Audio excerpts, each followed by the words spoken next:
Rio de Janeiro में BRICS 2025 शिखर सम्मेलन के दौरान भारत के विदेश मंत्री एस जयशंकर और रूस के विदेश मंत्री सरगेई लावरोव की मुलाकात भारत रूस संबंधों की निरंतर गहराई और ब्रिक्स की बदलती दिशा का एक महत्वपूर्ण संकेत है। यह बैठक केवल औपचारिक नहीं बल्कि रणनीतिक थी, जिसके दूरगामी परिणाम हो सकते हैं। इस मुलाकात का क्या मतलब है? यह बैठक दर्शाती है कि भारत और रूस अपने दशकों पुराने संबंधों को और मजबूत करना चाहते हैं, खासकर ऐसे समय में जब वैश्विक भू राजनीति में बड़े बदलाव आ रहे हैं। इस मुलाकात के प्रमुख अर्थ इस प्रकार हैं।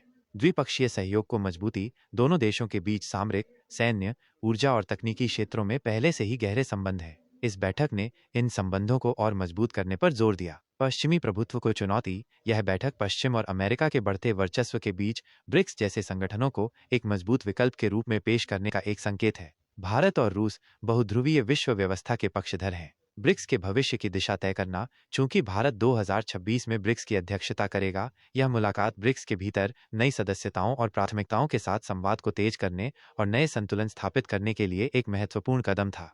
क्या बदल रही है ब्रिक्स की दिशा?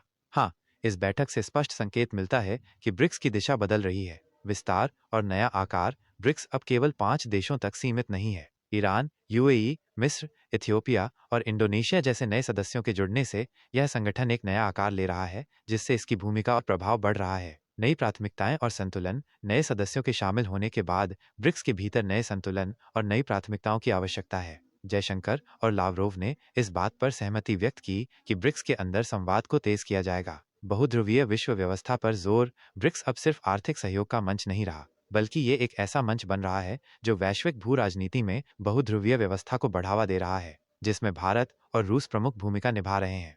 ये मीटिंग सिर्फ औपचारिक नहीं बल्कि रणनीतिक क्यों थी? यह बैठक कई कारणों से केवल औपचारिक नहीं बल्कि रणनीतिक थी। भविष्य की रणनीति का निर्धारण। चूंकि भारत 2026 में ब्रिक्स की अध्यक्षता करने वाला है, जयशंकर और लावरोव की यह मुलाकात केवल वर्तमान पर केंद्रित नहीं थी बल्कि भविष्य की ब्रिक्स रणनीति और वैश्विक राजनीति में भारत की स्थिति तय करने वाली थी। भारत की बहुगठबंधन कूटनीति। यह बैठक भारत की विदेश नीति को दर्शाती है, जो अब गुटनिरपेक्षता से आगे बढ़कर मल्टी अलायंस डिप्लोमेसी बन चुकी है। भारत क्वाड में अमेरिका के साथ है, एससीओ में रूस और चीन के साथ है और अब ब्रिक्स में एक नई धुरी बना रहा है।